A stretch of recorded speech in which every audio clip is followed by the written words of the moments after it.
Tamam.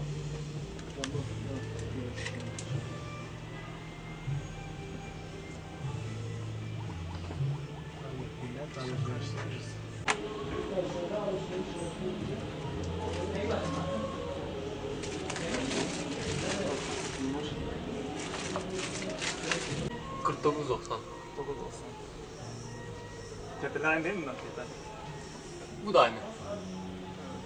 Daha uygun fiyat olmaz mesela. İndirmesi falan. İndirim yok. Çıktı mı?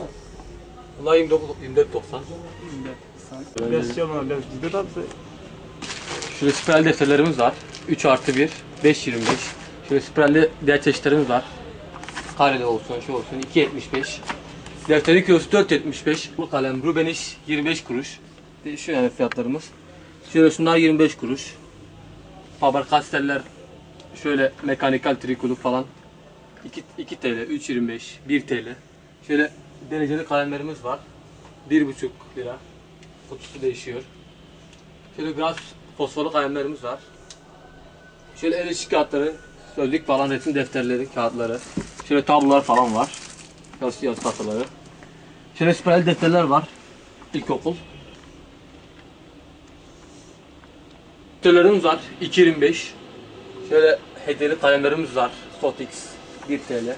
Şöyle 4,5 TL kalemlerimiz var. En kalitesine göre değişiyor. Şöyle posterli kalemlerimiz var. Yani şey olarak, kalite olarak. Trix var. Mekanikal kalem 25 kuruş. Şöyle pro çantaları 4.90. Şöyle bir değişikleri var. Şunlar var 10 lira. Pro çantası. Bunlar A4 kağıdı taşımak için. Klasör. Bunlar 5 lira. Bunlar da bir değişiği. Şöyle göstereyim. Bunlar da 5 lira. Bu da iyi çantadır. 24.90 bunlar. Şöyle kalitesine göre değişiyor. Bunlar lisanslı çantadır. Lisanslı çantaları 44.90. Şöyle arasında en kaliteli şöyle Hello Kitty var. Bu da lisanslı 54.90 Hakan çantanın. Şöyle Peppa 2 var. Anaokul çantası 54.90. Şöyle arabaların 2 var. Hakan çanta 54.90. Düş yeri lisanslı çanta var Peppa 2. 29.90. Şöyle arabaların 2 var 44.90. Şöyle Smackdown var, Rey Mysterio falan. Genelde hangi çantalar tercih ediliyor? Genelde bunlar tercih ediliyor.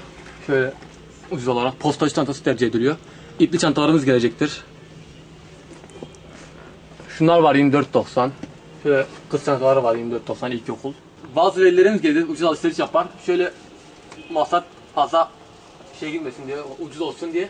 Şöyle kalitesi mi alır yani 90-100 arası değişir yani bir çocuğun. Yani bütün eşyaları birlikte. Şöyle lisanslı alır çanta. Bütün kaliteli eşyalardan alır. 150-200, 250 arası tutar yani.